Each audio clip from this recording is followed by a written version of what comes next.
Hey guys, what's up? I just thought I'd do a quick little stream here. I didn't give anybody any notice, and I usually never give anybody notice. So, but nonetheless, I was just looking over I wanted to compare the Christian parties in Canada to the Islamic Party of Ontario. So, I was just looking through it and stuff, but maybe I'll wait until a few more people get in here. I don't know if there's any other crazy news going on right now. I know just, every day there's something new with Trudeau or in the, Trump administration. Although I saw one interesting story here today. It was like, after 17 years deportation fight over alleged terrorism ties, Toronto man sues federal government for $34 million. But, they go in here and they're like, oh, they detained him unjustifiably. But you see that the guy got in here with like a fake passport. And you're like, oh, my God. It's like, why wasn't he rejected immediately? If he got here on false grounds, why is he still in fucking Canada? But nonetheless, maybe I should have given a little bit of notice, at least like 15 minutes or so. But, I was looking through their party platform, and the Canadian, it's called the Christian Heritage Party of Canada. I guess it was made in like the 80s or something, but I haven't really ever looked at it. And like, fuck, their party is honestly pretty kick ass. I know a lot of people in the media and stuff, they're going to make comparisons to SoCons Run It. What do you mean by SoCons exactly? Like social conservatives, you mean?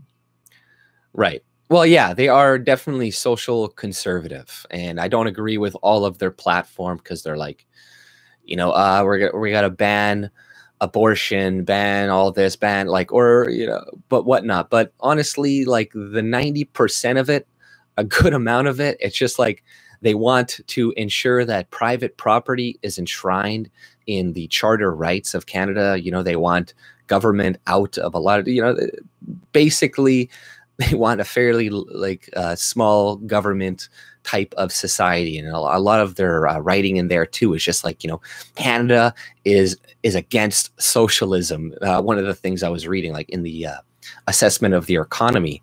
Plus, they're one of the only parties actually talking about the birth rates in Canada and a legitimate way to fix it. And they're also pointing to a lot of research from the Fraser Institute and a few other places that show you that, that it's actually more beneficial for us economically to try to reinvest in our own people and getting our birth rates in order instead of just relying 100% on immigration to deal with our low population rates. But practically no other party is talking about that. And even the Islamic Party of fucking Ontario mentioned something about low birth rates and the fact we're relying on immigration. But it's only these fringe parties that are really talking about it. And it's frustrating, right? Because you're looking, I'm like an atheist, right? But, when I first became an atheist, I was like, oh, fuck all this shit, fuck Christians. Christians are idiots, yada, yada, yada, whatever. But the older I get, the more I'm like, okay, these people, I may disagree on some things that they believe, but generally a lot of it does fall in line with what I believe. A lot of what Christians believe it also falls in line with what I believe. Yeah, AJ, Al Jazeera. Yeah, that's right, exactly. I read Al Jazeera every day. It's my favorite news publication. But 70 candidates in 2015. Yeah, they don't have a lot of candidates. I was just curious because I was like, I want to see what these people are talking about. And because I've already heard from a couple leftists and Michael Corin, I believe I was reading a piece from him. And he's like, oh, well, there's tons of fringe parties like the Christian fringe party. And, that promote all this crazy shit. And I was like, I want to see what they're actually promoting.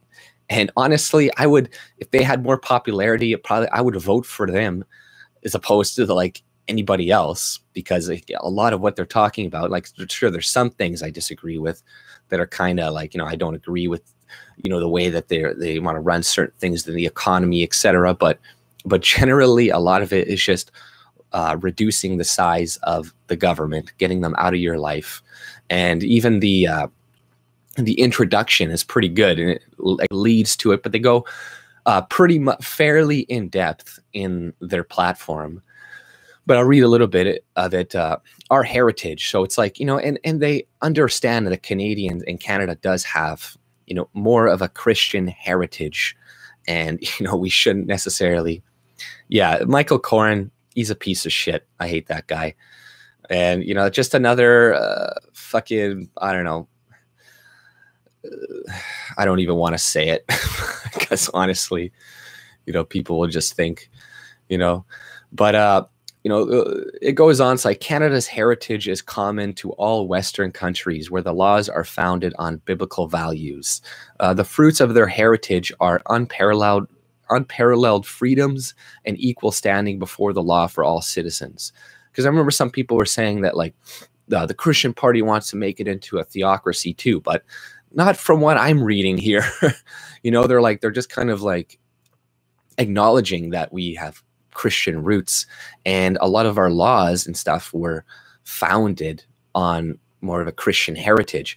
If it was founded on an Islamic heritage, we would look a lot more like Islamic countries that are a theocracy, right? That have, because Islam is not just a religion, it's also a political system. If you read the Islamic Party of Ontario's platform, they make that perfectly clear that Islam is in all aspects of life, politically, everything like that, and whatever he said was perfect, whereas these people, they're more like, you know, get government out of your life. But they keep going. One could take a map of the world, highlight those countries with the greatest historic freedoms and equality of opportunity, and see the benefits which have come to their citizens from our shared Christian heritage. And, you know, that's not wrong. If you go to every Christian country that does exist right now, you know, they have more rights, more freedoms than anybody else. So, you know, they are the only openly pro-life party in Canada that wants, that's where they get most of their votes, right? Yeah, probably, right? And that's probably what is also stopping them from getting a lot of votes, honestly, is some of their social conservative policies. But, you know, it's like, whatever, man, I can live with abortion being fucking illegal or something, or them trying to reduce it a lot, if I can get more freedom of speech and all of these rights restored that they're saying they want to restore and bring back, as opposed to, you know, the conservatives and their essentially centrist leftist platform that is, you know, is progressively moving further to the left, but which have come to their citizens from our shared, and then they make a point. As secularism has taken root in our society, we have seen an increasing limitation on our historic freedoms and equalities. And that is 100% true. As we've seen, you know, we keep making rights to protect all these little minority groups that come into Canada, or to protect like trans people and all this other shit. And, you know, it seems to be leading from secularism. And it's like, oh, you know, or what they do is they like, you know, a gay person, you have to bake a cake for this fucking gay couple or something, because you know, their rights. So now they're impeding on Christian rights, a freedom of association, which we probably don't really have, but like that should be a fucking right, freedom to associate with whomever you want for whatever reason. You know, I want racists to be able to discriminate. Let people fucking discriminate. That this is how the economy should fucking work. And you know what? That allows people to, I don't know, subset, you know, put themselves in their own little communities if they so fucking choose. They should have that right to do that. Not me, you know, I would sell to pretty much everybody, but if some people want to discriminate because they don't like your face, they don't like your gender or the race, they should have that right to do that. You know, fuck this other bullshit, you know, because then it just opens up the doors for lawsuits. So that's all that goes on with this shit.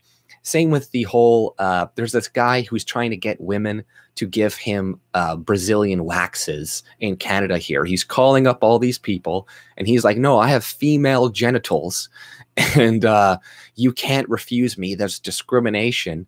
And he's already gotten like a couple $1,000s from some of these women. And it's like, oh, this is a human rights abuse because they're refusing to, you know, it's like, yeah, I think it's like in this circumstance, okay, pay that motherfucker, because a lot of you people want these type of anti-discrimination laws, but you know, you see the results of it. A lot of people just do it for money or whatnot, and you know, to pass new laws or something.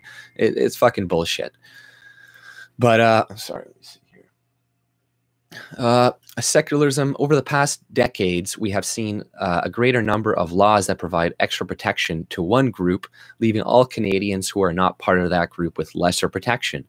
We have seen the rise of human rights commissions, which have become censors of our thought, motives, beliefs, and words. We have seen laws passed based on exceptional circumstances rather than on normal circumstances in an effort to avoid dramatic and sometimes heart-trending complications of exceptional circumstances. All Canadians have been forced to pay the price in lost freedoms. So, you know, this sounds nothing like the Islamic Party, not at all. We have watched governments encroaching into the homes of Canadians, the historic sphere of family, and robbing families of their rights and self-government. And it's like, you know, I don't care for the reasons why some of these Christians want less government so they can, you know, not give abortions. I don't care. As long as that's what they want, then I agree with them, you know. Market defeats systemic bias far better than using the government. Yeah, exactly. You know, it's most of the time you are, if you're in a community, it's very multicultural or cultural or whatever, or a lot of people really don't like racism, and you start discriminating, a lot of people are not going to shop at your business. They're going to go and give their money to people who sell to everybody. So the market itself will fix this problem, was already fixing this problem, would have probably made it better. But these laws actually, in my opinion, make it worse because it creates more resentment. Same with, like, you know, these diversity hire laws, or you know, what is it called when they move people up, you know, in ranks just because of their race. Like, you know, this creates more racism because, you know, whenever you see now a black person in a field like university, etc., you're gonna be like, oh, you got your scores bumped up. And maybe they did, maybe they didn't. But now all of them, everybody's going to assume that anybody who is affirmative action, now that's a horrible thing. It, in my opinion, creates more racism. Because now it's like, oh, you're just in this job because, you know, is a diversity hire. Oh, you're just here because of this. Well, maybe sometimes it is, sometimes it isn't. But if we didn't have these things, then you would know everybody in whatever position they're in is most likely there because they're the best person for the job, or it's nepotism. You know, there's lots of nepotism in society. I'm going to hire you because you're my fucking buddy or my whatever. But that doesn't often work out for businesses. And that's also, the free market will fix that as well, because a nepotism in business, you know, fine, you're going to hire all your relatives, but they may not be the best for the job. And you can now lose a lot of profits in the end compared to the guy who's not doesn't hire on nepotism and only hires the best people for the job. So, you know, and, you know, yeah, these Canadians, this party is very patriotic though too. And it's like, you know, they have a lot of good ideas, and they talk about the population replacement rate. You know, it is to address these inequalities, abuse of power, that the Christian Heritage Party provides Canadians with these better solutions. Or it's like before that, they're like, we have watched governments encroaching into the homes. Okay, I already read that. We invite you to visit often, read our weekly communication, blah, blah, blah. But, you know, they go into, okay, immigration and refugees. To enjoy the privilege of living in Canada, immigrants, although proud of their own culture, heritage, must pledge their allegiance to the new land which they have chosen to call their home. We are rightly proud of our tradition of accepting immigrants and refugees.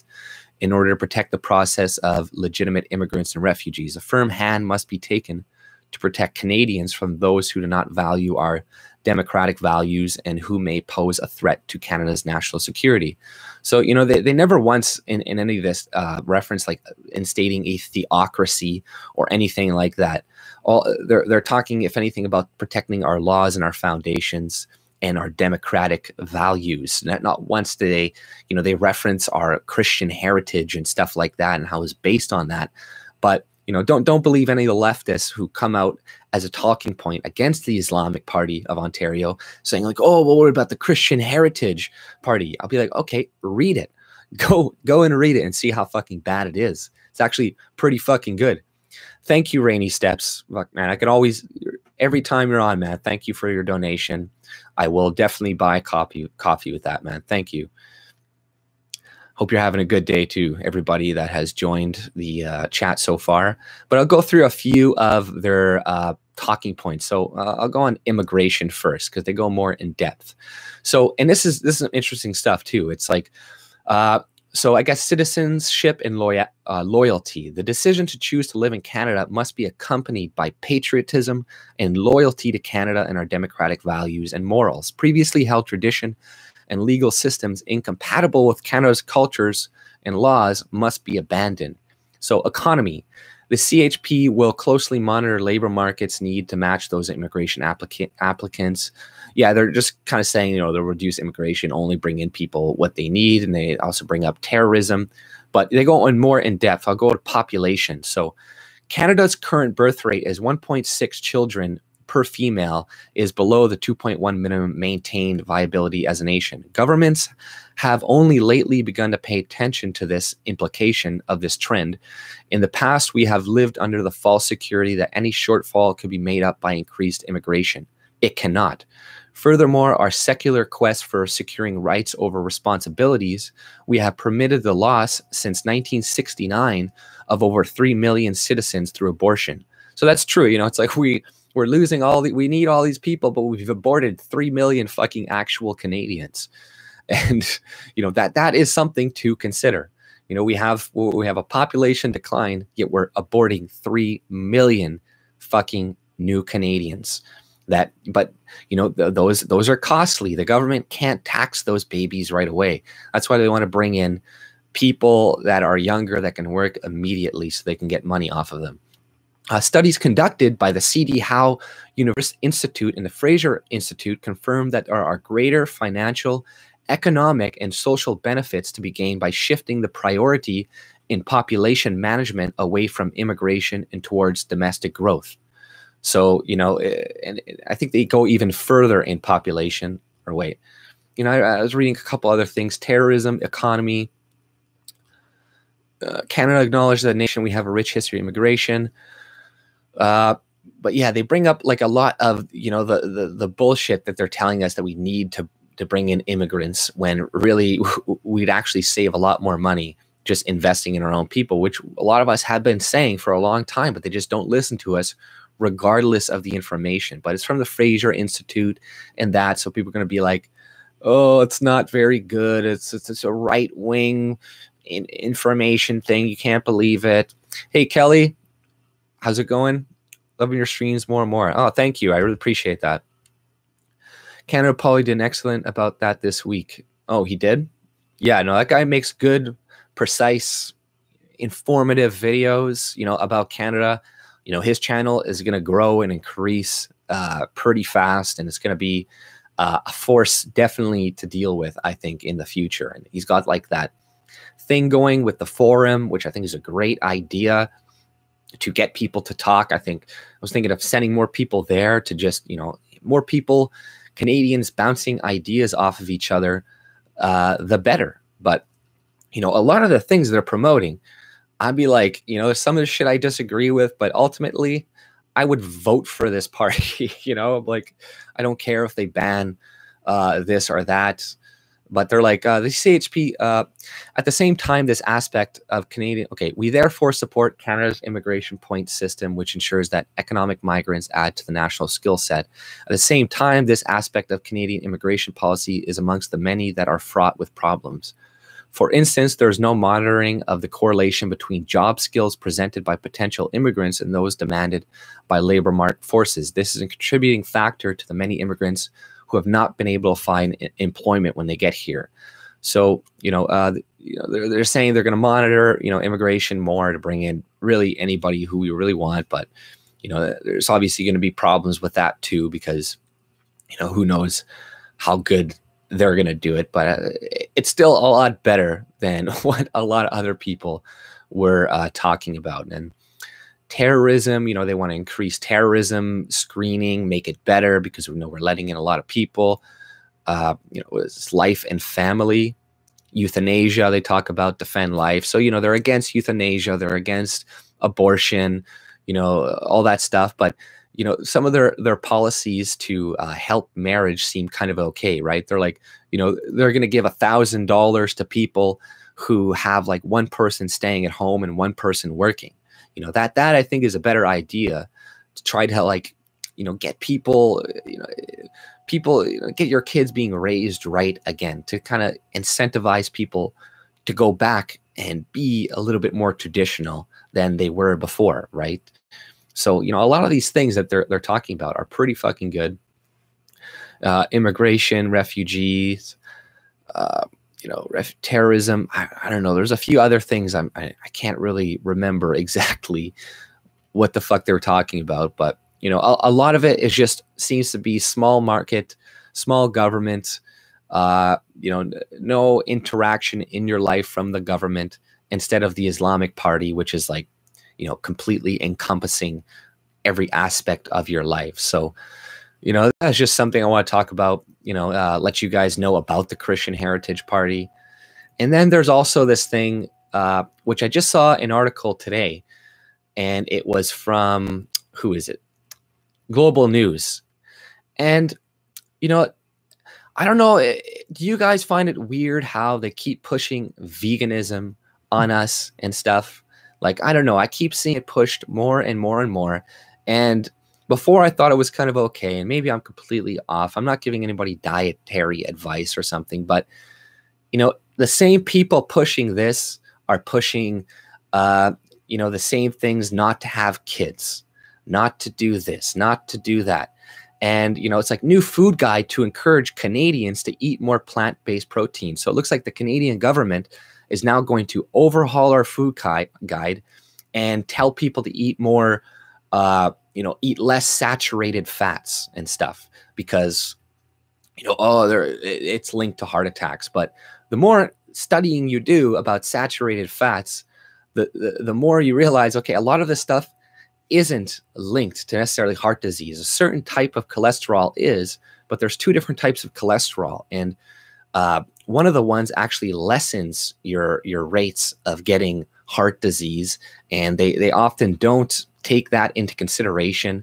And in this article, they're like, eat less red meat, eat more plant-based proteins, eat more of this, eat more of that. But, if you do more research into saturated fats, as well, you see that, like, people with certain medical conditions may want to minimize, okay, not that, I don't know, I was looking at Healthline, and does a diet low in saturated fat have any health benefits or help you live longer? So, like, several massive studies have been conducted on low-fat diet. Oh yeah, good point this article made is, like, since they've been putting us on a low-fat diet, because this article here is here, I'll put in a link, but it talks about everything is like, oh, you got to eat low-fat this, low-fat saturated this, low-fat that. And ever since they've been pushing that diet on us, we have been becoming more and more obese. How does this make fucking sense?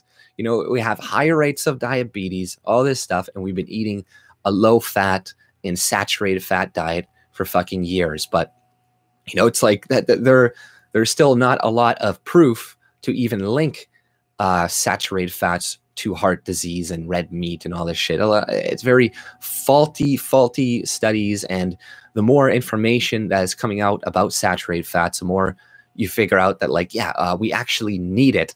And same with cholesterol. A baby eats 0.8 grams, or of protein. A baby eats like 0.8 grams of protein per its body weight. And so that's a lot of fucking protein. If you were to scale that up to like a man or a person, that's like, you know, 100, if you're 150 pounds, like 120 pounds of protein a day. And obviously babies need more, but, you know, we're always taught like we're not eating like enough of these things. We're not eating enough protein. But I'll go through the article a little bit because it's like, you know, a few things I want to kind of like go over. But an overhaul of the Canada Food Guide is set to be released soon, a highly anticipated makeover that will do away with the rainbow visual many Canadians associate with the dietary guide common use in hospitals and daycares. One of the major changes expected in the new guide is a focus on plant-based sources of protein, a move that has sparked concern among industry players, including the dairy farms of Canada. So obviously, you know, if the government, once again, the government should not be involved in this shit, right? You know, they're promoting, okay, now we got to go to eat a bunch of soy, eat a bunch of this, eat a bunch of plant-based protein. And then that's going to affect all these other markets that they like told people to eat a lot of food of before, right? So it's like, what the fuck is going on? And if you look at the fertilizers that we're using on all of our plants, they get this stuff from industrial waste. It's crazy. Look it up.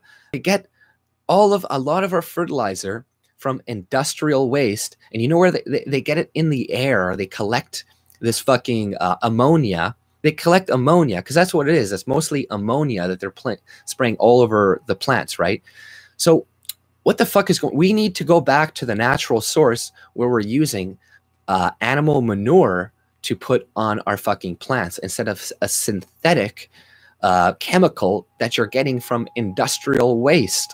What the fuck is going on? We need to be, we've lost track. We've lost our connection with nature. We need to start using, like, you know, we have animals for the reason, you know, that they're shit. We could use it to give nutrients to the soil. There's, like in my stream the other day, the Oklahoma study, they found that manure is way more nutritious for plants. It gives them way more vitamins. It's way better for the soil than the synthetic stuff we're using. And 80% of the stuff we're using on our plants right now are all synthetic industrial waste. And we're wondering why people are getting more cancer or getting sicker, and they're blaming meat, eat less meat, eat less this. It's like, no, a lot of it, you know, it's fucked up. But in a statement released Friday afternoon, the National Policy and Lobby Organization representing Canada's farmers warned that the decision, you know, it can impact their money. They're like, this could impact the dairy sector, yada, yada, yada. The General of Nutrition Policy, Promotion and Health Canada said Friday that the health organization has stayed true to its goal of basin of new food guide and the best available evidence, also recognized by international organizations. So, you know, they're just all following the globalist diet. You know, that's why I think it is. I'm getting more and more convinced that this vegan shit is, they're pushing it on us on purpose. It's to make us like weak, docile, and fucking disease ridden, pretty much. And also to affect our birth rates. And like, you know, it's like people, they don't have any kids anymore. Our birth rates have been going down dramatically, especially for white men. They found that their sperm count has been reducing. And a lot of this vegetarianism is promoted to Western countries that are filled of white people. So, you know, they're adopting these diets with no nutrition in them. And then they're fucking, now they can't have kids. Now they're fucking sterile. Now, you know, it's so hard for people to have babies nowadays. They have to try to get all these in vitro things. Whereas people back in the day, they had babies until they're 50, 60, like just popping them out like crazy, just popping them out. They're so fucking fertile, but they weren't eating all of this fucking chemical shit that they're promoting on us. And a lot of stuff, you know, it's just not a viable source, even becoming a vegan. You know, what if all these planes and all this shit stop working tomorrow and we can't get a nutritious, balanced diet because we can't import all of these different foods and vegetables from all over the world to eat our quinoa fucking, I don't know, breakfast or something. You know, you can much more viably have animals, have chickens, have those chickens lay eggs, you eat those eggs, you drink the milk from the cattle. Once the animal gets old, you can eat the fucking meat from the animal. You can use the fucking manure to replenish your plants, to put on your plants to give more nutrients. and you can eat stuff that's locally, that grows locally, like, you know, it'd be more sustainable that way, as opposed to living a vegan diet where now you have to fucking import all your shit. But they're pushing this stuff on us. And this is one of the reasons I'm more and more skeptical of it, because it's just governments, globalists, like leftists, be a vegan, be a vegan, be a vegan. But a lot of these people leave that diet because it's making them sick. I saw the other day in the National Post were saying a lot of people are becoming vegans, and here's some tips on your vegan diet. And if your hair starts falling out and all this stuff, just eat more of this and eat more of this and eat more. It's like your hair's falling out. What the fuck is going on? Like, clearly that's not healthy for you. If you got to, like, you know, that's the thing. A lot of vegans too that go on it, you know, I'm not saying nobody can be healthy. Everybody's body is different. And maybe some people can, and they know how to use it right, and they know everything that their body needs, and they're vigilant on this. But most people aren't. Like, I'll bring up my roommate again, because he said he was a vegan, but he had a horrible diet. He barely ate any nutritious food. He like cheese, pizza, whatever, because, well, there's no meat on it. They just would avoid meat and then eat crap. And that's how a lot of people who call themselves vegan fucking eat anyways. And, you know, there's just so many problems with it. And, you know, I'll go over to, like, this study. It was like Healthline, and it was talking about, you know, the, you know, I don't know how accurate it is, but it's talking about saturated fats, good or bad. You know, it's like, we've been told that saturated fat is unhealthy. It is claimed to raise cholesterol levels and give us heart attacks. However, many recent studies suggest that the true picture is more complicated than that. You know, and then they give some studies. I can put that in the description below, you know, but pretty much they mention that a lot of fats, you know, like there's two different types, and that, you know, we need it. But even this article, like, look, I was reading this: foods that are high in saturated fat, including fatty meats, large full fat dairy products like butter and cream, coconuts, coconut oil, palm oil, and dark chocolate. So look at all these things are fucking healthy for you. Coconut oil, palm oil, dark chocolate. You know, like, these things are what is good for you. And they're telling us, no, don't eat that. Don't eat that. Like, in this article, they even say, don't eat coconut oil, the one that just got promoted by Global News. And they're saying eat lean meats. Also refers to lean meats, poultry, and other animal-based foods as example of nutritious choices, he said. But, you know, a lean cut of meat, it's not that fucking nutritious, okay? A lean cut of chicken breast is not that nutritious. You know, like, what the fuck? You know, they're stripping us of all of our nutrition in our diets, and they're like, oh, eat leanness with absolutely no fat. You know, you don't get fat from eating fat. You know, like, your body doesn't do that, doesn't convert that fat into more fat, right? You know, you're gonna have fat from drinking sodas and drinking sugar and shit. The best about this is they tell you to limit your sugar consumption, but they're like, eat regular intake of plant-based foods, so vegetable juice, whole grains, and these plant-based proteins can have a positive effect on health. You know, yada yada yada. You know, push veganism on us. Have less kids. It's good for the environment. Environment. But oh yeah, we need more people to import into Canada because you're not having enough kids. But don't have kids. Don't have kids. Eat vegan. Let all these other people come in and replace you. You know, so you know, fuck veganism. Fuck it to hell. And you know, it's not a natural diet. And once again, people confuse vegetarianism with veganism. But, you know, even foods like actually, fats contain a combination of different fatty acids. Not fat is pure saturated fat or pure mono or whatever. Even foods like beef also contain a significant amount of mono and polyunsaturated fats. Fats that are mostly saturated, like butter, tend to be solid at room temperature, while fats that are unsaturated, like olive oil, are liquid at room temperature. So, you know, why do people think it's harmful? So they're like, back in the 20th century, there was a major epidemic of heart disease running rampant in America. So right there, doesn't that, like, make you think a little bit? If it was really meat that was, you know, causing all of these illnesses, why was it only a problem in, like, the 20th century? You know, correlation is not causation. maybe people were eating more meat in that era, but they were also eating a lot more other foods too, like grains and all this other shit. So, you know, they're just going to be pointing to meat as the problem. But yeah, the Mediterranean diet, you know, is better definitely than a lot of other diets, but I'm not even sure what that is exactly. Again, I haven't really looked into too much of that, but it's like, you know, but it used to be rare disease, but very quickly, so I got a fucking cat's on my cat's sitting on my fucking legs right now, and he's getting hair all over me. But it was very quickly, it skyrocketed and became the #1 cause of death, which still is #2, which still is. Researchers learned that eating saturated fat seemed to increase levels of cholesterol in the bloodstream. This was an important finding at the time because they also knew that having high cholesterol was linked to an increased risk of heart disease.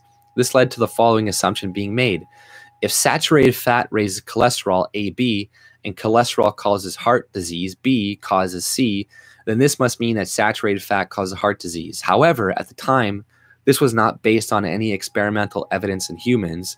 This hypothesis, called the diet hypothesis, was based on the assumptions, observational data, and animal studies. The diet heart hypothesis then turned into public policy in 1977 before it was ever proven to be true. So a lot of this stuff they're promoting, it's like it's not really proven in science. Even though we now have plenty of experimental data on humans showing that these initial assumptions to be wrong, people are still being told to avoid saturated fat in order to reduce heart risk. So saturated fat can raise LDL, the bad cholesterol, and HDL, the good cholesterol. So, you know, that is something that they don't mention. They just lump both of them together and assume, you know, it's bad. But they found that people with high levels of this different type of cholesterol had lower chances of dying and had like no heart attack risk pretty much. So, you know, people are just looking at certain things and they're like, oh, see, this means you have a risk of heart attack. But, you know, but yeah, I don't know. It goes further into this. I'll put the link in the chat right here so you guys can overlook it if you want. But do more research about meat. Do more research about cholesterol, and it seems to be more and more that this vegan diet is just literally being pushed on us, and I don't trust it. Especially, I don't trust the people who are doing it. I don't trust the amount of money that is behind it, that is backing this, and you know. And I just don't like it. You know, why do kids not like vegetables, you know, immediately when they're kids? Why don't they like vegetables? I don't know. Maybe it's some natural thing. I'm not saying just eat carnivore, because I've been watching some of these guys and they eat carnivore diet, right? And they eat raw meat and they eat raw eggs and they put raw eggs on the fucking meat and then they just eat it like that. And they eat raw, all this shit. They just crack open eggs and drink them and shit. And I was looking at one of the longest surviving ladies. I think she's still alive right now in Italy. She's like 112 or 16 or something like that. What she eats every day, because her doctor, she had a you know, I don't know, iron deficiency or something. So her doctor told her to eat 2 raw eggs, you know, uncooked, and then 1 cooked egg, and she'd eat like a bit of minced meat every day, like raw minced meat and some fucking pasta. So a little bit of carbs and whatever. And, you know, she was like in perfect health and all this shit. And if we reduce cholesterol and all this stuff in our diets, you know, there's like an increased chance of like dementia, right? Like a lot of people that eat animal fats, they eat these things, it increases your brain function. Like people, they're like, they can't think properly without a lot of these foods in their diets, and they think, they see that, like, you know, their memory, their brain function gets a lot better when they reintroduce these foods back into their food. So, and a lot of things, you know, it's like they're like, oh, you can't eat raw milk, you can't eat raw this, you can't eat raw that. But like, you know, people have been doing it for ages, and you know, they didn't really have a lot of problems, you know. And obviously, I don't suggest anybody eat raw food from, you know, the supermarket, raw eggs from like this, because those are all can be cross-contaminated. Take it easy, Rainy Steps. Have a good one. thank you for the donation as well. Really appreciate that, man. But, you know, and pigs too. One of the reasons they think that pigs, why do pigs taste so good, right? Why are pigs so tasty? We all love them. And isn't it interesting how pigs are the closest to humans, right? Is that kind of weird? How the tastiest animals are closest to humans. And that's what we love. We love to eat that shit. So it's like, you know, it's almost like things that are like us almost is what we should be eating, is what our body often craves, it seems, a lot of the times. So it's like, you know, people don't crave Brussels sprouts. They don't crave red meat when women crave like red meat and stuff when they're pregnant, and they crave these types of meaty foods. And look at even vegans. They keep making all these things and it looks like meat, it tastes like meat, it feels like meat, but it's not meat. What do these people want? They want meat. They want it in their food. They can't fucking help it. And it comes down to the whole, you know, people that get bought and sold on the morality argument of it. You know, it's like, should you extend human rights to animals? And it's like, no, we shouldn't extend human rights to fucking animals, because they're fucking animals, okay? And it's not at all the same, because even vegans, you're gonna have to kill some animals to live. You're gonna have to do it to make land and all this shit. So you can't apply the same fucking standards that you can with humans that you can with animals, because you're gonna say, okay, well, it's okay if we kill some humans if I can eat. You know, it's like, no, like nobody would be okay with that. But, you know, so it's not the same. Not the same at all. They don't have the same brain function.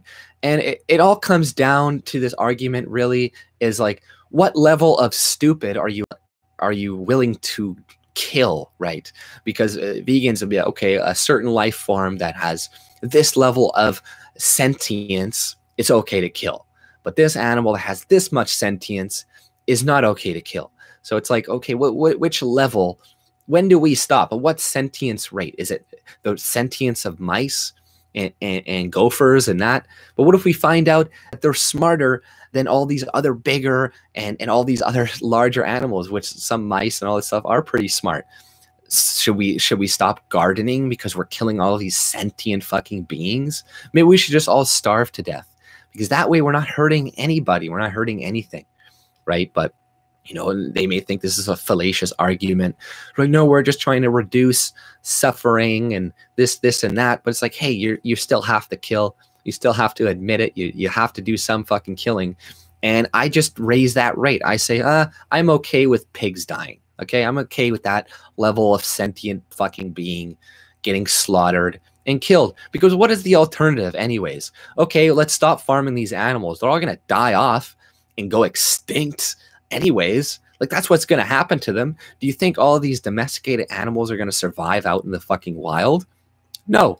And what do you want to do? Start fucking zoo sanctuaries to take care of the fucking domesticated animals until they all die from old age and shit? Like, what are you going to do? You're going to keep the men and women separated of these cattles? It's stupid. And it's like, okay, we get rid of all the animals and you just eat plant-based food. What are you going to use to fertilize your fucking soil?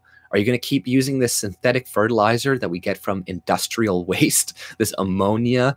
That's what they do. They go into areas and they catch the ammonia in the air around industrial waste sites, and then they put that shit on your food. So if we go completely vegan, where are you going to get all that fucking manure from that we should actually be using that would actually replenish the minerals in the soil, unlike what is going on right now, where all these soils are getting depleted all over the world? That's becoming a major problem. So all of the food we're eating, it has no fucking nutritional value, has very little nutritional value. What are you going to compost, Anarchor? What are you going to compost? Other vegetables that you're growing with what? You know, you got to compost something. Are you going to compost coffee beans? Well, you got to grow those coffee beans first. You got to get all these things to compost, right? You need things to compost to get fertilizer, and composting takes quite a while, right?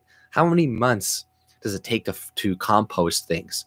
Whereas a fucking cow just shits every fucking day because he's eating grass constantly, something that me or you cannot digest. We can't eat grass. What's so wrong about having fucking cows eat grass, shitting, using that shit to replenish the fucking mineral density in the soil? But no, no, no. Animal killing is bad. Let's keep throwing ammonia and putting them that we get from industrial waste all over our plants because this is healthy for us. Cancer rates are raising all over the world, and autism and fucking all these rates of ADHD and all this other shit. Let's just keep poisoning ourselves. Let's keep doing that. Well, no, you don't let them roam and shit per se, you know, yeah, because then they're not shitting on your fucking crops, but, you know, you collect that shit. And, you know, like I said, the Oklahoma study that was done, Oklahoma,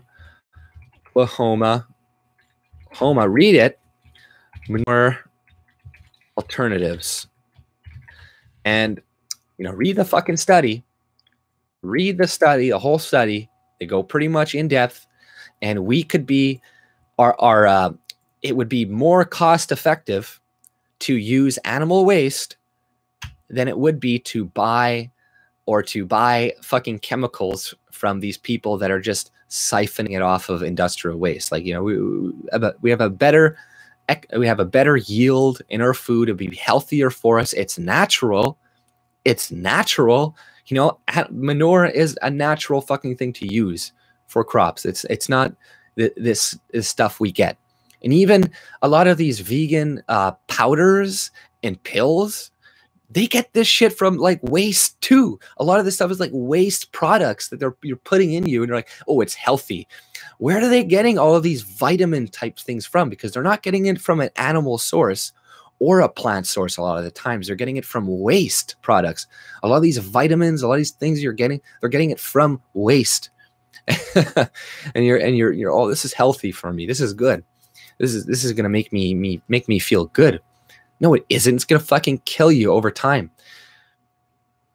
Advancing Eco Agriculture Channel. Our modern farming is regressive and bad for us. Yeah, I totally agree. Our modern farming is horrible. It's horrible for us, and it's killing us, right? Horse meat in France, acceptable. Yeah, horse meat is totally fine. You know, I'm totally fine with that. My dad has horses. I have horses at my dad's house in the country. And, you know, I'm okay with that if they're used as fucking meat. In some places, I was looking at this place in Siberia, it gets -60 on average, -55. And the only animal that they have there is these horses that are like, you know, they have really shaggy, they have lots of hair. But fucking cat, they're really shaggy and they have lots of hair, and they use them for meat because that's the only animal that can actually survive in that fucking like climate, essentially. Look, he's being a bastard. Yeah, I love horses too. I love horses. I'm not gonna go eat them, but they're actually a very nutritious meat, honestly. And you know, but meat itself is the most nutritious food. It always is. It always will be. It's never gonna stop. Don't fucking change to synthetic meat because you think it's going to be good for the animals. Hey man, you know what? If some fruit wants to be eaten according to Anarcore or whatever, then some fucking animals probably want to be eaten.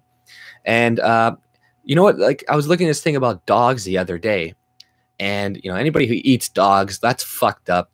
You know, that is fucked up. Dogs are our friends. They're our pals. They are our, you know, companions for life.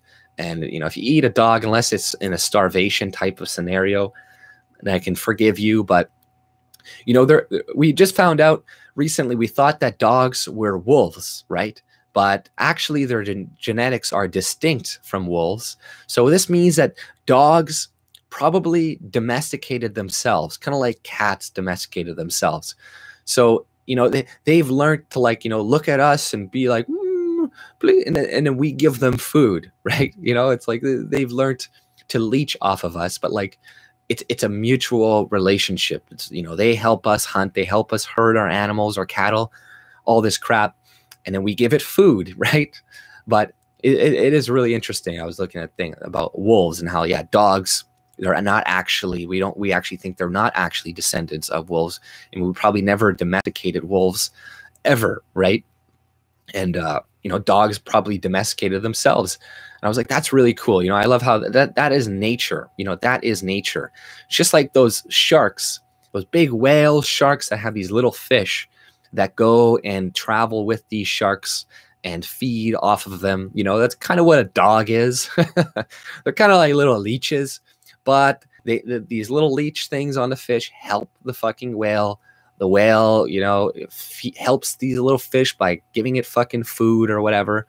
And it's the circle of life. It's natural. It's been going on that way for billions of years. And I'm not trying to appeal to nature, right? That's a fallacious argument. You're appealing to nature. Blah, blah, blah, blah, blah. Well, guess what? Nature has been around for 7 fucking billion years that we know of, and it's been going. It hasn't ceased. So whatever it's doing, it works. Whatever it figured out, it works. You know, evolution figures out the best fucking solution to whatever problem that the environment brings up.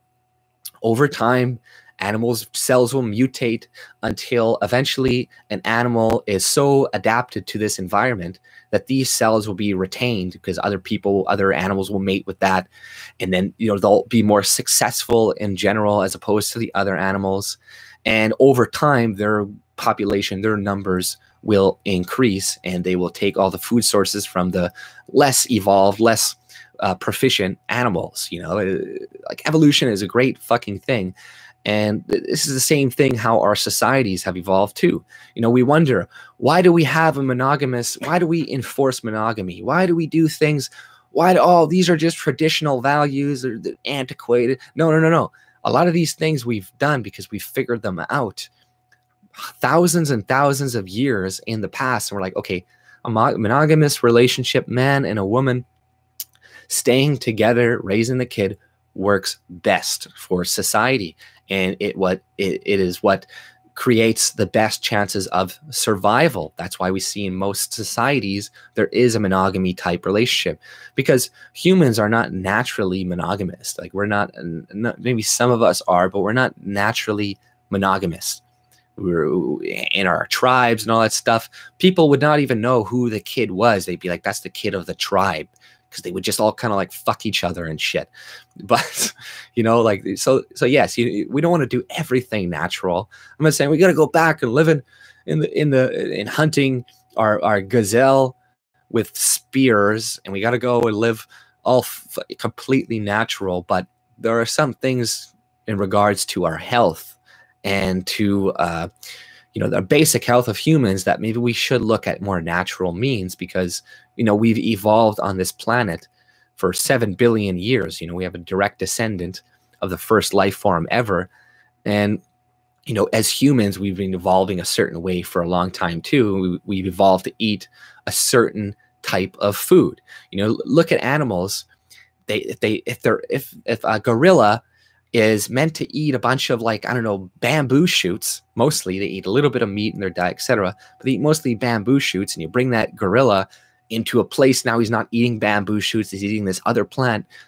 The gorilla is going to get sick. That gorilla is not going to be as good. Maybe he can somewhat digest that food, but it's not going to be healthy for him, not like the bamboo shoots that he's designed to eat. So humans, you know, we're designed to eat certain foods. I don't know exactly what those foods are, but judging from just using common sense and understanding that we didn't have agriculture until 10,000 years ago, and food, you know, we look at fruits, we look at apples, oranges, and they're huge, right? And broccoli, and it's massive. And we think, oh, you know, but vegetables, plants were never looked like that. That took thousands of years of cross-breeding plants together to get them to that size and density. But if you go and you find wild broccoli, it's tiny. It's fucking tiny, right?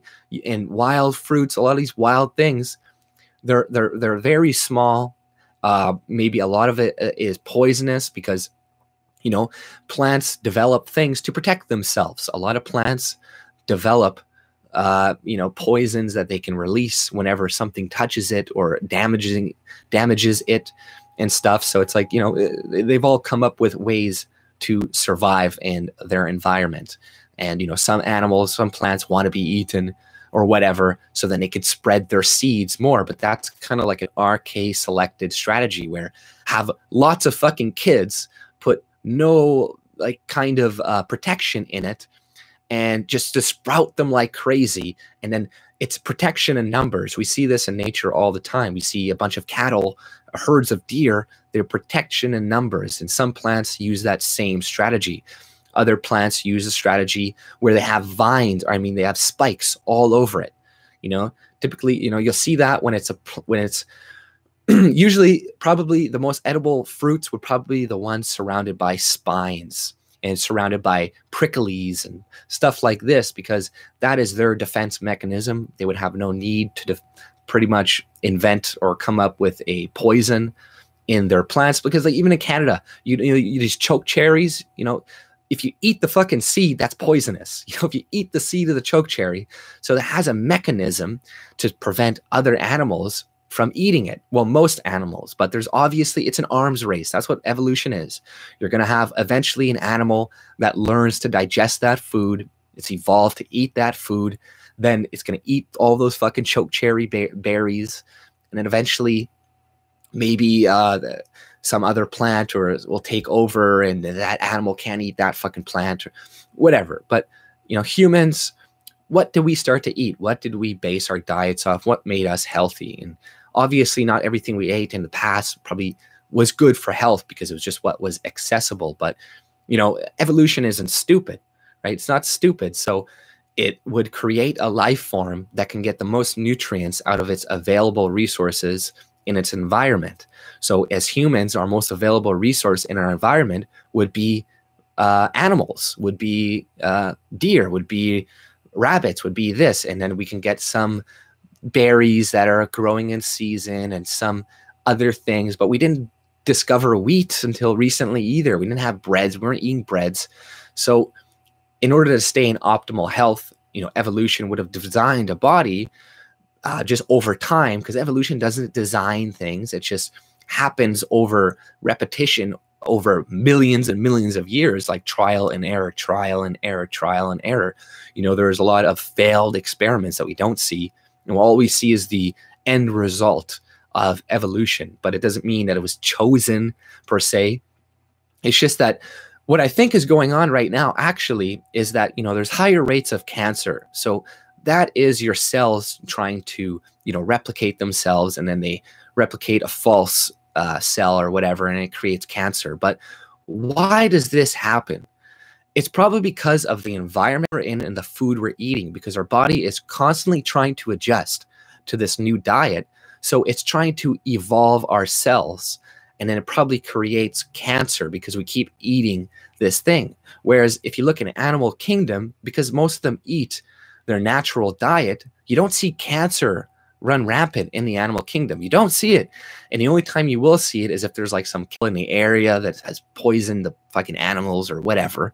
But generally, you don't see these cancer rates in wild animals and all this stuff, because they're eating their natural food source, and their cells are not trying to accommodate this new food, because your cells, you know, it's eating it, and then it creates cell division. It's like, you know, your cells are trying to mutate to come up with a new body to handle the foods that you're ingesting, right? So this is pretty much like evolution, right? So it would lead us to believe that maybe, you know, we probably have we have a certain diet that is going to be good for us. And also you got to take in consideration, you know, people live in different continents, climates. Maybe people in Africa and these places would be better suited with more fruit in their diet, whatever. I don't know, because of how many thousands of years they've been evolving in this area, how many thousands of years we've been evolving in this area. But generally, you know, evolution doesn't happen that fucking fast. So, you know, we're probably still more inclined to eating certain types of food that are not going to cause cell division that creates cancer. you know, and that's why I think we're seeing so much cancer, because we're eating foods that we're not necessarily meant to eat, as well as spraying chemicals over all those things. But then again, that is also just, you know, maybe some life forms can eat those chemicals, but they evolved to eat those chemicals. We have not. So it's bad for us. It's sick for us. It makes us sick because we can't fucking handle it. Our body is rejecting it and is trying desperately to find a way to process these new foods that we're eating. So, you know, I think that's just my guess of why maybe cancer is more prevalent nowadays, and why it's maybe less prevalent in animals and stuff, in like a natural type animals. Less disease is associated with these animals and stuff. They're living off their natural diets type thing. So, you know, I think that is something we need to look into more. And diet controls a lot. Our gut controls a lot of what goes on in our brain. And if we are being fed this diet by, let's just say, globalists that are trying to control us, you know, that makes sense. They're feeding us nutrition, like no nutrition in our food. We're getting, like, our brains are not working well because we're not getting the correct amount of fats and cholesterol that our body needs. You know, we're being more and more just, you know, easily, you know, subjugated or whatever. Like, it just, I don't trust the people that are pushing it in general. So now maybe I'm being overly skeptical and being like, I just don't trust anything you talk about now.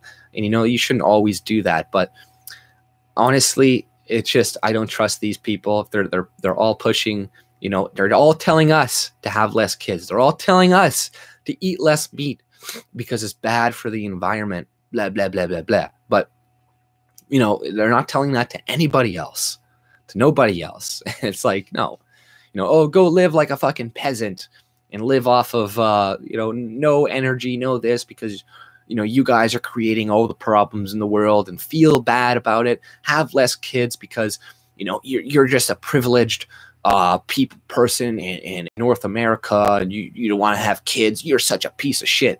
I know people who are mad at people who have lots of kids because they're so fucking brainwashed in this environmentalism that they're like, oh, this fucking asshole. There are kids and they're just, oh, they have 5 kids. They don't even care about the planet. It's like, you're a fucking moron. You know what the government's just going to do? They're just going to import more people from third world countries that are now going to be using more energy in the first world country anyways. So you may as well fucking invest in your own goddamn people instead of, you know, shitting on them. And it's just like they're shitting on us all the fucking time. Whereas, like, yeah, in India, speaking of India, the 10 most polluting places in the world are all in India. Every single one is India, India, India, India, India. All the most polluted places on the fucking planet. You know, how many of you guys throw your fucking straws in the ocean or throw plastic in the water? Probably almost none of you, okay? Most Canadians do not like litter bugs and people who litter everywhere, and they don't like it. Lots of people will clean up after other people. I've seen it many times. People, you know, but in a lot of these other fucking countries, they just throw fucking garbage everywhere. And it's these countries that are throwing all this plastic and shit into the ocean at huge fucking rates. Okay, it's these countries, it's not us. And but we're the ones that are paying the price. You know, this is what the Paris Climate Accord is. It's, oh, just get Western stupid countries to pay, and then all these other emerging markets like China and all these other markets, they won't have to follow any of these regulations because there is no teeth to the Paris Climate Agreement. Like, if Canada just says, we don't want to follow any of it anymore, we can. They can't do anything about it.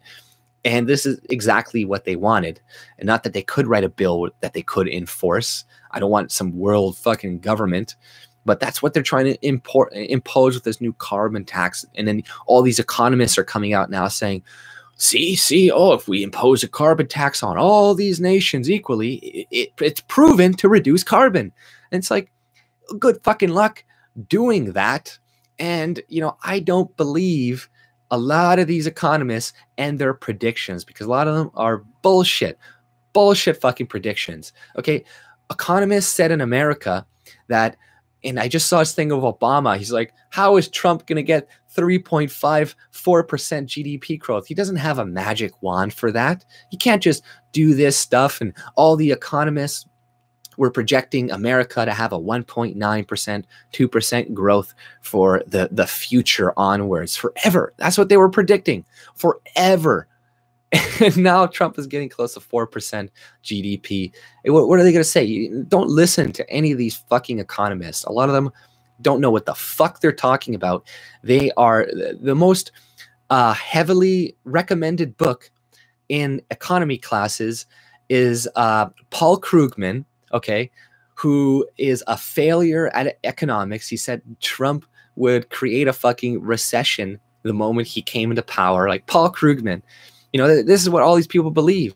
And they're all taught that, like, you know, capitalism is based on fucking slavery and all this shit. They're anti-capitalist, a lot of these economists, and they believe in large governments, and they believe large governments can solve problems. Each and every one of them believes this. And or a lot of them do. And another book that is highly recommended to economists, look it up. Look up the most recommended book to economists is Capital of Karl fucking Marx. Karl Marx, one of the most recommended fucking books to economists today, and we wonder why they keep getting shit wrong, why they don't know what the fuck they're talking about, and why all of their solutions always entail taking away more of our rights, growing the government, creating more regulations, and that's supposed to fix things. The carbon emissions in America have went down 2, 3, 4% since Trump has been in office, and he's deregulated things. And in Canada, in BC, they've had a carbon price for 8 some years now, and their carbon emissions have gone up 3%. So, you know, what the fuck is going on? Clearly, these things are not working. Clearly, the economists don't know what the fuck they're talking about if they think these taxes are going to reduce the consumption, because that's what they think. Oh, we'll just tax it, it'll reduce consumption.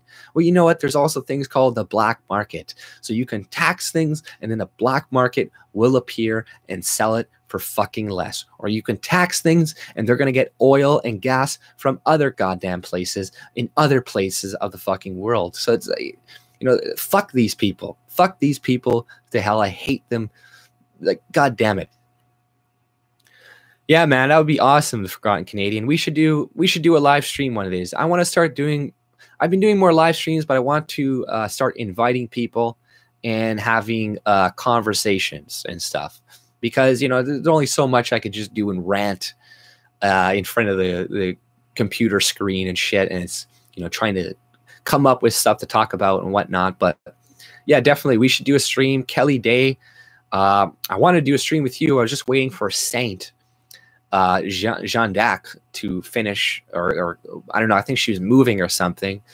And also the Canadian Libertarian, I'm supposed to do a conversation with him as well, probably fairly soon, maybe on his channel or maybe my own channel. But yeah, man, I'd love to have a conversation with you. You know, we could have a good fucking chat, entertaining, you know, video for sure. Definitely. More nuke plants and an electrical corridor across Canada, right?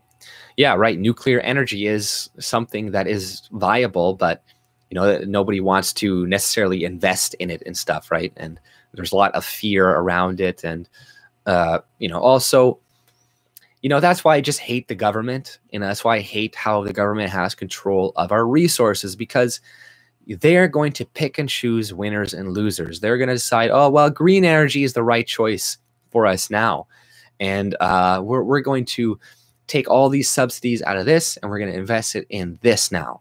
And it's like, no, we should just let the free market deal with this shit. Let people in their own communities deal with this shit. You know, Canada needs to separate. We need to fucking have our own provinces, control what goes on in our own provinces, because, you know, that is eventually what's going to happen. There's no chance that Canada will remain one country in the future. There's no fucking chance of that, even without the massive increase of immigration. I don't think, you know, that will ever happen, because there's just, you know, people you know, there's not working together. And like, there's just too much disunity. Too many people want different things. And, you know, eventually there's going to be just too much of a divide. We keep seeing this divide increasing in Canada and all over the world. People are getting more and more left and more right, I guess you could say. Or actually, you would say they're becoming more progressive and like insane leftists. And then people are becoming more, I guess, common sense individuals. Because I don't even like to say, oh, we're becoming more right wing, because it's like, okay, so what does more right wing mean? Being for less government, meaning more rights, getting more rights? Then yeah, okay, I'm going more far right wing. But what happens is that people assume that, okay, after libertarianism, after having a small state in this, and if you go a little bit further, you become a Nazi. And you're far right, and you're this, you're that, you're this. And it's like, that's not the logical conclusion of a far right. Okay, far left is massive state controlling pretty much everything. Far right is like no state, no government controlling anything. And, you know, you can have these liberal libertarians, which is an oxymoron. You know, liberal libertarians, it's like you're the most retarded person in the whole fucking planet. You know, these people who are like, they call themselves anarchist or left-wing anarchist, but they want a government. You know, like they're what their ideology will create is eventually a government, because they believe in positive rights. And how are you supposed to give people positive rights without a fucking state, you goddamn fucking retards? Like, you know, it's an oxymoron. It's an oxymoron. Like, they're so stupid. They're so fucking dumb. It's like, no, it's like, what are you doing? Left or right views. Yeah, I agree that authoritarianism is the problem, but what is a left view? What is a right-wing view? Okay, what is a left-wing view? What is a right-wing view? We gotta figure these things out here, because, you know, what do left-wingers want? What do left-wingers want? They want, you know, they want nobody to be allowed to be discriminated against. Well, what do you need for that? You need a fucking government for that. You need a large state to enforce that. They want everybody to have health care. Well, you need a fucking large government for that. You know, all these anarcho-libertarian type people, that's what they want. They're like, man, you need a fucking government for that, you goddamn idiots. The only logical sense of anarchy is anarcho-capitalism. That's the only one that makes sense in an anarcho perspective, you know, because they're like, oh, but you still have workers and you still have hierarchy. Anarchism, the true anarchist, doesn't mean no hierarchy. Okay, you know, I don't know where they get this from. You know, oh, but no hierarchy. Do you know how the real world works? You gotta listen. So there's always going to be hierarchy. That will never go away in all of history, in all of the future of humanity. Hierarchy will never, ever, ever, ever, ever, ever go away, because it's the best system to run. Where are you going to fucking listen to some retards to run your business instead of a fucking guy who knows how to invest in this business? You know, it's like they completely misunderstand the relationship between the employer and the employee. A leftist thinks that the employer can only make money by stealing from the employee, right? Oh, thank you very much, Kelly Day. Thank you, Rainy Steps, as well. Oh, I like the hat. Rainy's Footsteps, although I like the hat. Thank you very much. Thank you. Oh, I missed. Oh, yeah, I was going to read Rainy Steps super chat. Thank you for reminding me, Rainy. Did you leave? I don't know if you left already. Hopefully you didn't. I'm pitching in for a new hat. Thank you. Yeah, I know. Okay, my hat, you know, I do need one. It's dying. It's going away. Good night, Jesus, or Jesus. I don't know if you probably want to be called Jesus, not Jesus, I'm guessing. Does anyone know what kind of communism China has? What kind of communism? Well, you know, they have like some aspects. They tried to modernize it a little bit, but they wanted to, once again, not lose their power. So they're like, okay, well, we'll give you some freedoms. but you know, we still control your life. We can still take you over whenever the fuck we want. But you know, we're gonna add some aspects of, I guess you could say, capitalism in China. So it's not real communism. You know what I mean? Like, you know, all these words, like, you know, a lot of things I say is socialism is not true socialism or whatever, you know, but we all understand what the hell we're fucking talking about, you know, authoritarianism. And, you know, that I think is more in line with left-wing thinking, is authoritarianism. Because like I said, if you go far right, if you go all the way right, that should be anarcho-capitalism. That shouldn't be national socialist. Like, what the fuck? Socialist should never, ever be anywhere on the right area of the political spectrum. It should never be there. But somehow it's right wing. And you're like, what? Like, how is that right wing? But whatever, you know, they will debate you for forever about that and yada yada yada. But in my opinion, far right is no government, a free state, no, you know, nothing like that. That's what far right is to me. So sure, I'm far right, but that's not what people think. They think the Jews will not replace us. The Jews will not replace us. That's what they think of when they think of alt-right, right? Or I mean far right or something. But it's like, okay, you know, but that is the whole propaganda that is being out there, right? It's the fallacy of centrism, right? It's, oh, well, be a centrist, just go in the middle, because the middle, that's the right thing. You know, it's like that story with the, oh, it's not too hot, it's not too cold, oh, it's just right. You know, it's no, centrism leads to just more leftism. That's the eventual leading of centrism. Okay, it's just, well, maybe we'll have some regulations, we'll have some welfare, we'll have some, because, you know, I believe that a little bit of this and a little bit of that is good, and, you know, because I'm a centrist, I'm one of the smart ones. All you dumb people that are non-critical, you know, you're not centrist because you're not smart like me, but you're the one that is being manipulated the most, because you think you're smart, you think you know better, but really you're just playing into their hands, and you're accepting their arguments by saying, okay, well, I agree that we need to we need to steal this amount of money to do for this. So now you just open yourselves up to leftism, because you're like, well, you just agreed on all their principles that we need this, we need this, we need this, but just to different degrees.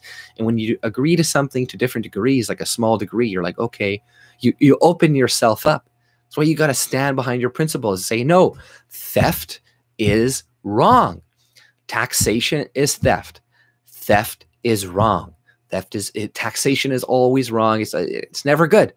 Because as soon as you agree to say, okay, well, I believe that we should steal a little bit of our money to pay for a wall or something, or this. Well, guess what? It's going to keep growing from that. It's going to keep there. Somebody else is going to come around and be like, well, you know, we need this. You know, it'd be nice if we could steal just a bit more money from these people and buy, you know, a play structure for the kids in the town or something. Somebody else is going to come on. Hey guys, we're doing so well. Our economy is doing so amazing because of all this free market capitalism.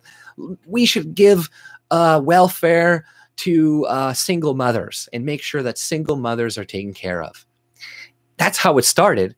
And now we look at it. Now there's fucking massive amounts of single mothers because we've been paying them to be single mothers, because we got the government involved and we're like, oh, they're gonna fix this problem for us.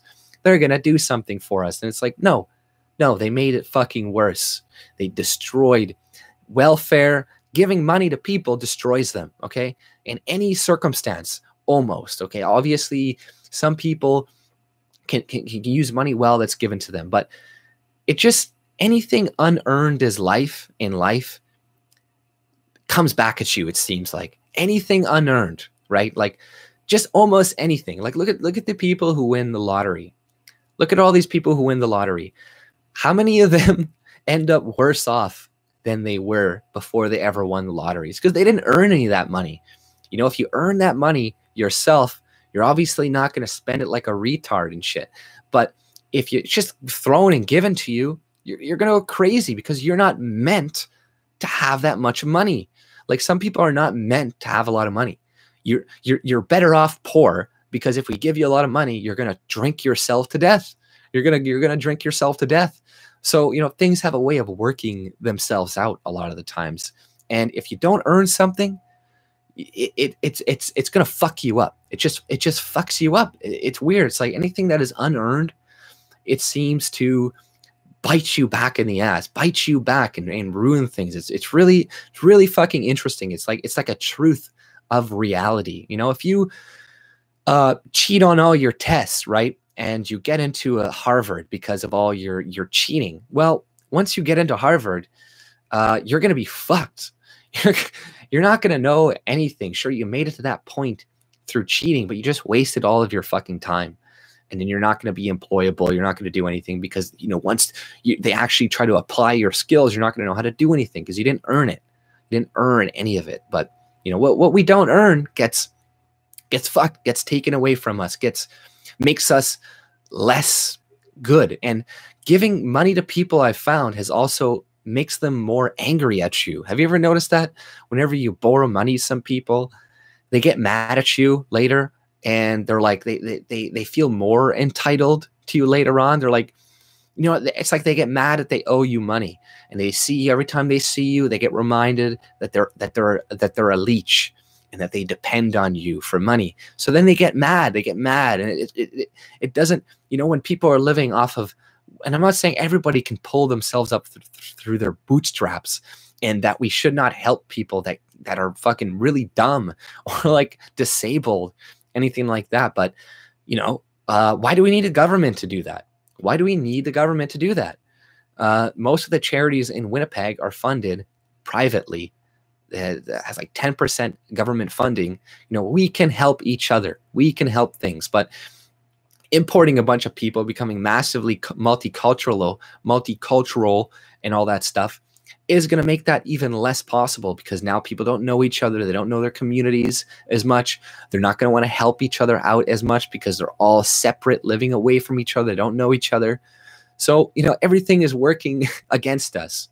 Whereas if people knew each other and, you know, still had connections to their communities, then everybody would band together and help somebody in need. But now we're so disconnected that we just don't care anymore. And we just, the government will take care of it. The government will do all this shit for us. But it's not going to work out for us in the end. That's what is creating the replacement that is happening in Canada right now. We are being replaced. And it is because of the government, is because of the large government that we have.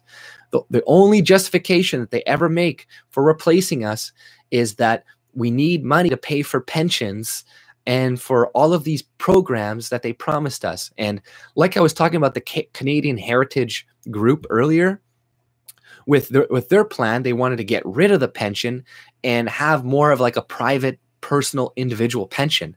And I was like, that is a great fucking idea, because, you know, the government, our pensions right now, they don't exist. They spend that money. That's all debt. That's all deficits.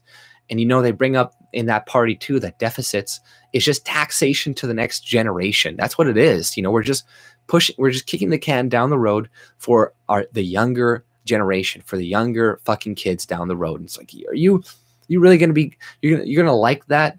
You know, really, you're going to feel good about yourself? Well, at least I got mine. At least I got mine. But, you know, a lot of these boomers, no offense to any boomer who is here, I'm not saying all boomers, but like a lot of them sold us the fuck out for socialism, for comfort, for security, for government handouts. They sold us out. And now we're being replaced because of it. And if they would have stood up against this socialism earlier on, we wouldn't have this problem. But you got cucks conservatives like Manny Ottawa and all these other fucking cucks that, say all the right things. You know, I agree with a lot of shit. But when it comes to the things that really matter, they're quiet about it. They're pussies. They don't want to fucking, you know, have their position maybe attacked, or maybe they'll lose some income or whatever. It's like, fuck all you fucking bitches. you know, and now you're leaving it to the next generation essentially to solve and fix the problems that you created for us. And then all they want to do is bitch and shit about millennials and young people. It's like, you're the fucking ones who raised us. You raised us to be like this. We are the way that we are because of the fucking environment that we grew up in, right? Be like, oh, millennials, yeah, they are fucked up. We are fucked up because of the older generation that let all this shit happen, that didn't push back when they saw an opportunity to push back. And I don't want to lay blame. And you know, if you were like that and now you change your position, you explain and you understand what the impacts you had, great. There's no point of you know, constantly shitting on people. Like I see people are like, oh, you voted for Trudeau, fuck you forever, blah blah blah, you're a retard. But it's like, no, you know, that's not helpful. We need to forgive people for things that they do, and we got to understand people do things for different reasons. And just because they vote for Trudeau at one point doesn't mean that they're horrible people or they can't change, and we need to forever shun them and be like, I don't want to talk to you because you did this, or I want to talk to you. It's like, no, like that's not good. We need to be forgiving. We need to, you know, accept people for the way they are. And like, you know, there are celebrities that are coming out right now. They're speaking kind of more against political correctness. And yeah, a lot of them have said horrible things about, I don't know, white people or this or that or Trump or whatever, and they're like far leftist, like kind of like Louis C.K., right? But you know, if we're so critical of people, they'll never really come to our side. You know, you got to kind of, okay, you know, I can see your point, I can understand, it's just that's your opinion. You know, we can have a discussion. You don't know why that person thinks the way that they do. It's not always because it's a plan to do this or to whatever. Sometimes that's just the way they think for whatever fucking reason. But people, they can be convinced not to think a certain way anymore. But sorry, just looking at my phone call there. But yeah, I'm 29. I could be 29 again. But yeah, I'm almost 30, but yeah, you know, it's I'm right at the tail end, I guess, of millennials, you could say. But you know, the generation Z or something has, you know, what the younger generation always does, they reject a lot of shit that the older generation does. And it seems that these people, they are going to be more conservative. They are going to, you know, they don't care about political correctness. You know, like you see all those kids in Michigan or America, they did like this Nazi salute during a class photo. You know, I don't think all these guys are racist or Nazis. It's just, they just don't care. They think this stuff is funny. All the leftist millennial raging right now on social media and all this stuff, the Generation Z, and that they're just looking at that and they're laughing at them. They're like, these people are insane. So, you know, there's hope. There's hope for the future. And like I said, it's not all boomers and stuff like that. I'm not saying all people that are in this age category sold us out. That's definitely not true. Because, and also people, you know, you can't blame people for ignorance that much either. You know, we're all ignorant of a lot of things. And, you know, you can't hold people down for not knowing things or not seeing the ramifications of what maybe their policies can do in the future. We need to forgive, you know.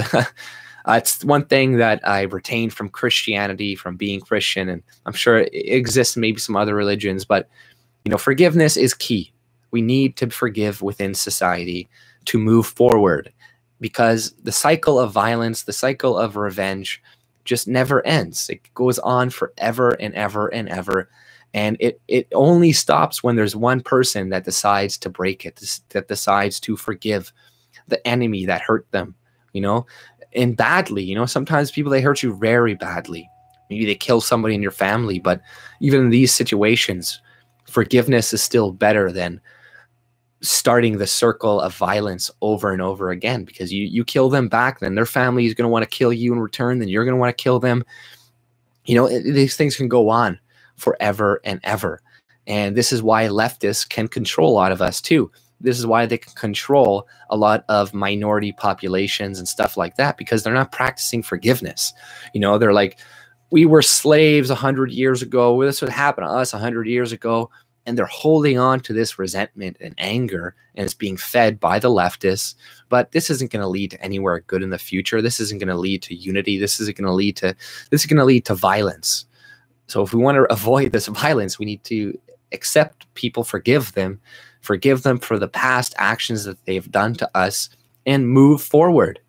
Because without that, we're fucked. You know, it is integral to our society, in Western societies, to have forgiveness as an aspect. And that can be worked against us, right? Like, as we see, some of our values can be exploited. But you got to be open-minded, but not so open-minded that your brain is going to fall out. And reading these the Christian platform, these people, they're not idiots.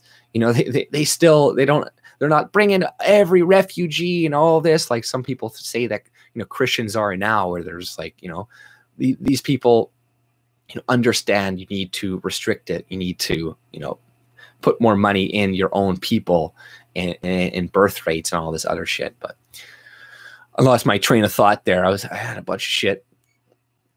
But I was born in a year Kennedy was shot. Uh-oh. An eye for an eye till we can't see. Yeah, exactly. Oh yeah, I was talking about forgiveness, right? And I think that is a very important aspect of our society, and we need to always remember that. Always remember it, because sometimes we get really angry. I see stuff and I'm like, and then you got to remember, like, okay, what is my anger? What is my retaliation going to do? And same with, we got to be careful about, I think violence is occasionally the answer. I don't think I'm not a pacifist, right? Sometimes violence is the answer. Like, if you're being attacked and somebody's trying to kill you, you don't forgive them in that situation. You fight back and you kill them, right? Somebody's trying to kill you, you kill them first. That's different, right? And sometimes violence is the answer, right? Sometimes you have to be violent. And if somebody is being violent against you, then you got to use violence against them. And, if you want to eat, you got to use violence. How are you going to kill this animal? Through kindness, through loves and kisses and all this shit? No, you got to fucking kill it. You got to use violence. And this is why we need violence more in our society, in a sense of seeing it and killing certain animals and stuff like that, because we're so disconnected from it nowadays that we're all pussies. And every time we see a little bit of suffering from something, we're like, oh, we got to restart everything and blah, blah, blah. We got to do this. We got to let all these people in because these Hondurans they need our help or something. It's like, no, man, they can fucking take care of them fucking selves. They've made it this far. In the past, 50 million years or 3 million years of human existence, they can make it further. Okay. We don't need to fucking, always give people shit, but like violence, like I said, is occasionally an answer, but forgiveness is also, a better long-term thing. And, but violence will always exist. You'll always need violence. We'll always need it. We'll always need to defend ourselves, because there'll always be bad people. There'll always be people trying to take advantage of you. But like I was saying, like, we're so disconnected from violence nowadays that's why we are becoming vegans, right? Because we see, oh, I don't want to hurt the poor animals.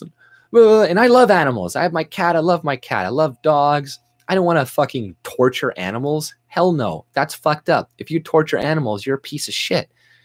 That's fucked up. But, a quick, painless death to be later on be consumed, I don't see the problem with that, because, yeah, we stop eating them, they're going to fucking go extinct anyways. But it's like, violence is a part of human life. It will always be a part of human life, because there will always be people that are not sane, that are crazy, that want to do violent fucking things. And you're going to have to protect yourself against these people. unless you're an idiot and you just let them kill you. Then your genes will not be reproduced, and your weak genes are going to die. You know, we need violence, and to some extent to survive, right? Like I said, the guy who's so pacifistic, he lets somebody kill him. Well, his genes are no longer going to be reproduced. So what genes are going to be left? The only genes that are going to be left are the ones that are willing to kill. And that's why we have this innately inside of us. That's why we need to go and play violent video games, because humans, it's in us to kill things. It's in us. We are a top predator. Animals flee when they hear our voices in the fucking woods, because they know we will fucking kill them. We will kill them and we will eat them. And they're all afraid of us because we are the top fucking predator. And we should be the top predator. And, you know, sometimes violence is necessary. But, you know, in certain societal contexts, you know, forgiveness is very, very important, especially in cities and large cities, and, you know, trying to live and function in the type of society that we live in right now. You know, forgiveness is a very important aspect, but, you know, you always need to defend yourself. You'll always need to kill something to get food. So, you know, people say violence is never the answer. No, that's not true. You know, I never like to make any statements that are like, this is always the way it is. This is always this, because, you know, there's always circumstances where it's not. And people believe these sayings too, you know, like, ask not what you could do for yourself, but what you can do for your country. And people will hear that and they'll like internalize it, and they'll think, I need to be like this, not for myself. I need to self-sacrifice myself for the government. You know, this is why Ayn Rand, her whole ideology was about selfishness, because being selfless is not necessarily a good thing, especially for your own survival, and especially if you're doing it on behalf of the state, because they are going to use that natural instinct of yours, the natural white knight instinct of men, typically, to go in and die and die for causes and shit. And if you're more selfish, more of yourself a little bit more, you're not going to be doing all these stupid things and hurting all these other people. They think, oh, you're going to be selfish, everyone's going to be mean, no welfare for anybody, oh, you're a horrible person. But it's like, no, her ideology, this type of thinking would reduce suffering. It would make suffering less, it would not increase it, you know. But, you know, most bad things that have done in history were done because they thought they were doing something good. They thought they were, you know, all the communists purged all the bourgeois and all these people because that's going to help all the underprivileged class or whatever. And it doesn't. And all these people, they justify their bad actions because they think they're doing something good. And they often kill people for all this shit. And that's why it's like, you know, you should not be able to use violence unless somebody is using violence against you first. But what leftists and authoritarians convince people is like, well, this guy's going to use violence against you in the future, so we need to go there now, take care of them now. Or they convince them that a voluntary transaction is theft. And they'll be like, oh, you're only poor because this guy, this rich person stole everything from you. You got to go and take it back. It's like, no, people are poor because they make poor decisions, okay? That's why the majority of people are poor. I grew up poor. I grew up surrounded by poor people, okay? Don't fucking tell me that, oh, it's because the employer is taking advantage of them. No, that only happens when you have the government coming in and like backing up the employer and allowing them to take advantage of people or whatever. But generally, no. But, oh, sorry, I got a phone call.